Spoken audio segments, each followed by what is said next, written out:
ಈಗ ವಿಜೇಂದ್ರ ಅವ್ರ ಬಗ್ಗೆ ನಾನು ಬರಲಿಕ್ಕೆ ಇಷ್ಟಪಡ್ತೀನಿ. ವಿಜೇಂದ್ರ ಅವ್ರಿಗೆ ಒಂದು ಮಾತನ್ನು ಫಸ್ಟ್ ಕಿವಿ ಮಾತು ಹೇಳಲಿಕ್ಕೆ ಇಷ್ಟಪಡ್ತೀನಿ. ಇದು ಸ್ವಲ್ಪ ಭಾಳ ಜವಾಬ್ದಾರಿತ್ವಾಗಿ ಅದು ಕೇಳೋದು ಒಳ್ಳೆಯದು. 2004ರಲ್ಲಿ ನನ್ನ ಜೀವನದಲ್ಲಿ ಮೊದಲನೇ ಎಲೆಕ್ಷನಲ್ಲಿ ನಿಲ್ತೀನಿ ನಾನು. 2004 ಡೇಟ್ ಗೊತ್ತಿಲ್ಲ. ಬೆಳಗ್ಗೆ ನಾನು ನಾಮಿನೇಷನ್ ಹಾಕ್ತೀನಿ, ಸಾಯಂಕಾಲ ಅವ್ರ ತಂದೆ ಮಾನ್ಯ ಯಡಿಯೂರಪ್ಪ ಅವರು ಸಾಯಂಕಾಲ ಅವರು ನಾಮಿನೇಷನ್ ಹಾಕ್ತಾರೆ. ನಾನು ನನ್ನ ನಾಮಿನೇಷನಿಗೆ ಮುಗಿಸ್ತೀನಿ, ನಮ್ಮ ತಂದೆ ತಾಯಿಯವರು ನನ್ನ ಜೊತೆಗೆ ಇರ್ತಾರೆ. ನಾನು BJPಯಲ್ಲಿ ನಾನು ಫಸ್ಟ್ ಚುನಾವಣೆ ನನ್ನ ಜೀವನದಲ್ಲಿ ನಿಂತಿದ್ದು. ಆದರೆ ಪಕ್ಷ ನಾನು ಯಾವತ್ತೂ ಕೂಡ ಬಂಗಾರಪ್ಪವ್ರ ಪಕ್ಷ. ನಾನು ಫಸ್ಟು ನಮ್ಮ ತಂದೆಯವರು ಇಲ್ಲದೆ ಒಂದು ಹೆಜ್ಜೆ ಇಟ್ಟಿರೋದು ಅಂದರೆ ನನ್ನ ಪರಿಜ್ಞಾನ ಇಟ್ಕೊಂಡು ಬಂಗಾರಪ್ಪಾಜಿಯವರ ಅಭಿಮಾನಿಗಳ ಆಶೀರ್ವಾದ ಸಹಕಾರದಿಂದ ಫಸ್ಟ್ ಜಾಯ್ನ್ ಆಗಿದ್ದು ಬಂಗಾರಪ್ಪ ಇಲ್ಲದೆ ಇರ್ತಕ್ಕಂಥ ಸಂದರ್ಭದಲ್ಲಿ ನಾನು ಜಾಯ್ನ್ ಆಗಿದ್ದು ಕಾಂಗ್ರೆಸ್. ಅಲ್ಲಿವರೆಗೂ ಬಂಗಾರಪ್ಪವ್ರ ಪಕ್ಷ. ಬಂಗಾರಪ್ಪವ್ರು ಎಲ್ಲ ಹೋಗಿದ್ರು, ಎಲ್ಲ ಹೋಗಿದ್ರು. ವಿಜೇಂದ್ರ ಅವರೇ ನಿಮಗೆ ಗೊತ್ತಿಲ್ಲ, 2004ರಲ್ಲಿ ಮಾರ್ಚ್ ತಿಂಗಳೋ ಏನೋ ಗೊತ್ತಿಲ್ಲ ನನಗೆಲ್ಲ, ಫೆಬ್ರವರಿ ತಿಂಗಳೋ ಏಪ್ರಿಲ್ ತಿಂಗಳೋ ನಾನು ನಾಮಿನೇಷನ್ ಬೆಳಗ್ಗೆ ಹಾಕಿದೆ. ಸಾಯಂಕಾಲ ಮಾನ್ಯ ಯಡಿಯೂರಪ್ಪ ಅವ್ರ ನಾಮಿನೇಷನಿಗೆ ನಾನು ಹೋಗಿದ್ದೆ. ಅವ್ರ ಪರವಾಗಿ ಹೋಗಿದ್ದೆ ನಾನು. ನಮ್ಮ ತಂದೆಯವರು ಮಾನ್ಯ ಯಡಿಯೂರಪ್ಪವರು, ಐ ಥಿಂಕ್ ಈಶ್ವರಪ್ಪವರು ಇದ್ದರು ಅನಿಸುತ್ತೆ ಒಳಗಡೆ, ಗೊತ್ತಿಲ್ಲ ನನಗೆ. ಅವರು ಅಧ್ಯಕ್ಷ ಏನೋ ಆಗಿದ್ದು ಅನ್ಸಲ್ಲ, ಭಾವಿಸ್ತೀನಿ, ಗೊತ್ತಿಲ್ಲ. ಮಾನ್ಯ ಯಡಿಯೂರಪ್ಪವರು 2099ರಲ್ಲಿ ಸೋತೋಗ್ಬಿಟ್ಟಿದ್ರು. ಪಾಪ ಸೋಲ್ಬಾರ್ದಾಗಿತ್ತು. 2099ರಲ್ಲಿ ಯಡಿಯೂರಪ್ಪವರು ಸೋತಿದ್ರು. 1999ರಲ್ಲಿ ಅಲ್ಲ, ಬದುಕ್ರಿ ಎಲ್ಲರೂ, ನಾವೆಲ್ಲರೂ ಬದುಕೋಣ 2090ರವರೆಗೂ. 1999ರಲ್ಲಿ ಮಾನ್ಯ ಯಡಿಯೂರಪ್ಪವರು ಪಾಪ ಸೋತಿದ್ರು. ಆ ಸಂದರ್ಭದಲ್ಲಿ ಬಂಗಾರಪ್ಪಾಜಿಯವರು ಕಾಂಗ್ರೆಸ್ಸಿಗೆ ಹೋಗ್ತಾರೆ, BJPಗೆ ಹೋಗ್ತಾರೆ. ಅದಾದಮೇಲೆ ನಾವು ನನ್ನ ಫಸ್ಟ್ ಚುನಾವಣೆಗೆ ನಾಮಿನೇಷನ್ನು ಅವತ್ತೇ ಸಾಯಂಕಾಲ ಯಡಿಯೂರಪ್ಪವ್ರು ಹಾಕ್ತಾರೆ, ನಾವೆಲ್ಲ ಹೋಗ್ತೀವಿ. ನಾನು ಒಳಗಡೆ ಹೋಗೋಕ್ಕಾಗಲ್ಲ, ಯಾಕೆಂದರೆ 5 ಜನರ ಮೇಲೆ ಬಿಡೋಲ್ಲ. ಅದಾದಮೇಲೆ ಒಂದು ಸಭೆ ನಡೆಯುತ್ತೆ. ಆ ಸಭೆಯಲ್ಲಿ ಮೋಸ್ಟ್ಲಿ ವಿಜೇಂದ್ರ ಅವ್ರು ಇರಲಿಲ್ಲ ಅನಿಸುತ್ತೆ. ಅವರು ಮೋಸ್ಟ್ಲಿ ರಾಜ್ಯದ ಹೊರಗಡೆ ಇದ್ದರು, ಅವರು ಕಾರಣ ಗೊತ್ತಿಲ್ಲ. ರಾಘವೇಂದ್ರ ಅವರು ಮೋಸ್ಟ್ಲಿ ಇರಲಿಲ್ಲ ಅನಿಸುತ್ತೆ. ಅವರೇನೋ ಮುನ್ಸಿಪಾಲ್ಟಿ ಮೆಂಬರ್ ಏನೋ ಆಗಿದ್ದರೇನೋ ಗೊತ್ತಿಲ್ಲ ನನಗೆ, ಆಗಿರಲಿಲ್ಲ. 500 ಅವರಿಗೆ ಲೆಕ್ಕಾಚಾರಕ್ಕೆ ಗೊತ್ತಿರ್ತದೆ. ಅದಾದಮೇಲೆ ಆವತ್ತು ಸಭೆ ನಡೀತು. ಸಭೆಯಲ್ಲಿ ಭಾಳ ಸಾವಿರಾರು ಜನರಿದ್ದರು. ಬಂಗಾರಪ್ಪಾಜಿಯವ್ರು ಭಾಷಣ ಮಾಡಿದರು, ಮಾನ್ಯ ಯಡಿಯೂರಪ್ಪ ಅವ್ರು ಮಾಡಿದರು. ನಾನು ಮಾಡಲಿಲ್ಲ ಅವತ್ತು ಭಾಷಣ, ಯಾಕೆಂದರೆ ನಾನು ರಾಜಕಾರಣಕ್ಕೆ ಅವತ್ತು ಭಾಳ ಹೊಸಬ. ಹಿಂದೆ ಇದ್ದು ಕೆಲಸ ಮಾಡ್ತಾಯಿದ್ದೆ, ಭಾಷಣ ಇದ್ದು ಇಷ್ಟೊಂದು ಮಾತಾಡೋದು ಅಭ್ಯಾಸವೂ ಇರಲಿಲ್ಲ. ಅದೆಲ್ಲ ಆಗಿ ಬಂಗಾರಪ್ಪಾಜಿಯವರು ಹೊರಡ್ತಾರೆ, ಅವ್ರ ರಾಜ್ಯದ ಒಂದು ಇದಕ್ಕೆ ಹೊರಡ್ತಾರೆ, ಇನ್ನು ಟೂರಿಗೆ.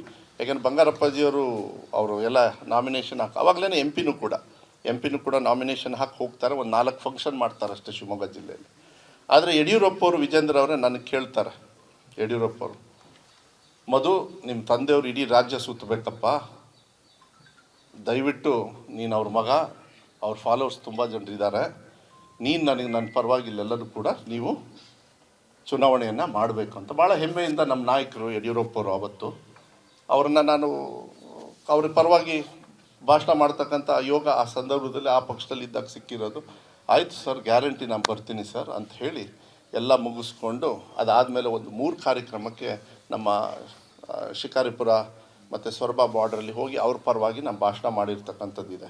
ವಿಜೇಂದ್ರ ಅವ್ರು ಮೋಸ್ಟ್ಲಿ ಅವ್ರ ಜೀವನದಲ್ಲಿ ಈಗ ನಿನ್ನೆ ಮೊನ್ನೆ ಕೇಳಿರ್ಬೋದು ಅವ್ರ ತಂದೆಯವ್ರ ಪರವಾಗಿ ಮತನ. ಆದರೆ ನಾನು ಅವ್ರಿಗೆ ಕೇಳಿದ್ದೆ. ಇದನ್ನು ಯಾಕೆ ಹೇಳ್ತಾ ಇದ್ದೀನಿ ಅಂದರೆ, ನನ್ನನ್ನು ನೀವು ಕೇಳಿದ್ದೀರಿ ಏನಂತ, ನೀವು ರಿಸೈನ್ ಮಾಡಬೇಕು ಅಂಥೇಳಿ ವಿಜೇಂದ್ರ ಅವ್ರು ಕೇಳ್ಯಾರಲ್ಲ. ವಿಜೇಂದ್ರ ಅವ್ರಿಗೆ ಹೇಳಲಿಕ್ಕೆ ಇಷ್ಟಪಡ್ತೀನಿ, ವಿಜೇಂದ್ರ ಅವರೇ, ಯತ್ನಾಳ್ ಅವರು ಆರೋಪ ಮಾಡ್ತಾ ಇರೋದು ಯಾರ ಪರವಾಗಿ ಯಾರ ವಿರುದ್ಧವಾಗಿ ಗೊತ್ತಾ ನಿಮಗೆ? ಯತ್ನಾಳ್ ಅವರು BJP ಶಾಸಕರು ತಾನೇ, ಅವರು BJP ಪಕ್ಷದ ಶಾಸಕರ, ಕರೆಕ್ಟಾ? ಹಾಂ, BJP ಅವ್ರ ಶಾಸಕ. ಯತ್ನಾಳ್ ಅವರು ಆರೋಪ ಮಾಡ್ತಾ ಇರೋದು ನಿಮ್ಮ ಮೇಲೆ, ನಿಮ್ಮ ಬ್ರದರು, ನಿಮ್ಮ ತಂದೆಯವ್ರ ಮೇಲೆ. ಫಸ್ಟ್ ಅದಕ್ಕೆ ಉತ್ತರ ಕೊಡ್ರಿ. ಅದಕ್ಕೆ ಉತ್ತರ ಎಲ್ಲರೂ ಕೊಟ್ಟಿದ್ದಾರಾ? ಇಲ್ಲ, ನನ್ನ ಮೌನ ಅಂತೆ.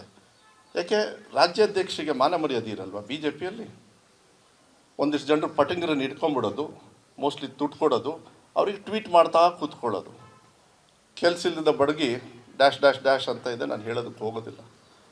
ಯಾಕೆ ಇದನ್ನು ಹೇಳ್ತೀನಿ, ನಾವೆಲ್ಲ ಪ್ರಜಾಪ್ರಭುತ್ವದಲ್ಲಿ ಪಾಲ್ದಾರರು ನಾವು. ನಾನಿವತ್ತು ಅಧಿಕಾರದಲ್ಲಿದ್ದೀನಿ, ನಾಳೆ ಅವ್ರ ಅಧಿಕಾರದಲ್ಲಿರ್ಬೋದು, ಇಲ್ಲ ಈಗ ಅವರು ಅಪೋಸಿಷನ್ನಲ್ಲಿದ್ದಾರೆ, ನಾನು ಅದಕ್ಕೆ ನಾವೆಲ್ಲ ಪ್ರಶ್ನೆ ಮಾಡಬೇಕು. ಖಾಸಗಿಗೆ ಬಂದು ಕೈ ಹಾಕ್ತಕ್ಕಂಥ ವಿಚಾರನ ಮಾಡೋಕ್ಕೆ ಹೋಗ್ಬೇಡ್ರಿ. ನಾನು ನಮ್ಮ ತಂದೆಯವ್ರನ್ನ ಪವಿತ್ರವಾಗಿ ಕಾಪಾಡಿದ್ದೀನಿ. ಯಾವುದೇ ಭ್ರಷ್ಟಾಚಾರದಲ್ಲಿ ನಾನು ಯಾವುದೋ ಒಂದು ಚೋಟಾ ಸಿಗ್ನೇಚರು ಬಡ ಸಿಗ್ನೇಚರು, ಇಲ್ಲ ನಾನು ಯಾರ ಹತ್ರನೂ ದುಡ್ಡು ತೊಗೊಂಡು ನಮ್ಮ ತಂದೆಯವ್ರಿಗೆ ಕೇಸ್ ಹಾಕ್ಸಿಲ್ಲಲ್ಲ, ನಾನು ಯಾವುದೂ ಮಾಡಿಲ್ಲಲ್ಲ. ನೀವು ಮಾಡಿದ್ದೀರಾ ಅಂತ ನಾನು ಹೇಳ್ತಾ ಇಲ್ಲ, ನಾನಂತೂ ಮಾಡಿಲ್ಲ. ನಿಮಗೆ ಯಾಕೆ ಬೇಕಾಗಿತ್ತು? ನಿಮಗೆ ನನಗೆ ರೆಸಿಗ್ನೇಷನ್ ಕೇಳೋ ಯೋಗ್ಯತೆ ನೀವು ಯಾರ್ರೀ? ಸತೀಶ್ ಜಾರಕಿಹೊಳಿ ಅವರು ಎಷ್ಟು ಅದ್ಭುತವಾಗಿ ಹೇಳಿದರು. ಅವರೆಲ್ಲ ವ್ಯವಹಾರಸ್ಥರು, ರಾಜಕಾರಣಿಗಳು. ಪ್ರಿಯಾಂಕಾ ಖರ್ಗೆರು ನನ್ನ ಸ್ನೇಹಿತರು, ಅದ್ಭುತವಾಗಿ ಹೇಳಿದರು. ಬೇಕಾದಷ್ಟು ಜನರು ಹೇಳಿದರು. ಆದರೆ ವಿಜೇಂದ್ರ ಅವರೇ, ಒಂದು ನನಗೆ ಭಾಳ ಸಂತೋಷ ಆಯಿತು, ನೀವೆಲ್ಲ ಟ್ವೀಟ್ ಮಾಡಿದ ಮೇಲೆ, ಪಾಪ ಮಾಧ್ಯಮದಲ್ಲೂ ಇದೆಲ್ಲ ಬಂದ ಮೇಲೆ ಪರವಾಗಿಲ್ಲ, ಒಂದೇ ಒಂದು ದಿವಸದಲ್ಲಿ ಮಂಜಣ್ಣವರೇ ಒಂದು 100 ಕೋಟಿ ಕಲೆಕ್ಟ್ ಮಾಡ್ಬೋದು. ಸಹಾಯ ಮಾಡೋಕ್ಕೆ ಬಂದಿದ್ರು ಜನರು. ನಂದಿದ್ದ 6 ಕೋಟಿ ಚಿಲ್ಲರೆ ಸಾಲ. ಆದರೆ ನೀವೆಲ್ಲರೂ ಸೇರಿ ನನ್ನ ವ್ಯಾಲ್ಯೂ ಒಂದು ದಿವಸದೊಳಗೆ 100 ಕೋಟಿ ಮಾಡಿದರೆ ನಿಮಗೆ ನಿಜವಾಗ್ಲೂ ಧನ್ಯವಾದಗಳನ್ನು ಹೇಳಲಿಕ್ಕೆ ಇಷ್ಟಪಡ್ತೀನಿ. ಸ್ನೇಹಿತರು ತುಂಬ ಜನರು ಹೊರಗೆ ಬಂದರು. ನಾನು ಅವ್ರಿಗೆ ಹೇಳಿದೆ, ನನ್ನ ಹತ್ರ ದುಡ್ಡು ಕಮ್ಮಿ ಇಲ್ಲಪ್ಪ, ದುಡ್ಡಿದೆ ನನ್ನ ಹತ್ರ, ದುಡ್ಡಿದೆ.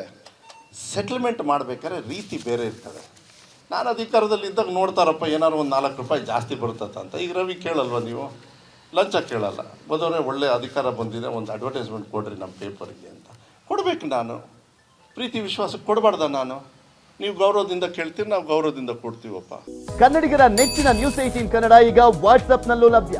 ಕರ್ನಾಟಕ, ದೇಶ ವಿದೇಶಗಳ 360 ಡಿಗ್ರಿ ಸುದ್ದಿಯ ವಿವರಗಳನ್ನ ನಿಮ್ಮ ಕೈ ಬೆರಳುಗಳಲ್ಲೇ ಪಡಿಲಿಕ್ಕೆ ಈ QR ಕೋಡ್ ಅನ್ನ ಸ್ಕ್ಯಾನ್ ಮಾಡಿ, ನಮ್ಮ ಚಾನಲ್ ಫಾಲೋ ಮಾಡಿ, ನೋಟಿಫಿಕೇಶನ್ ಆನ್ ಮಾಡಿ.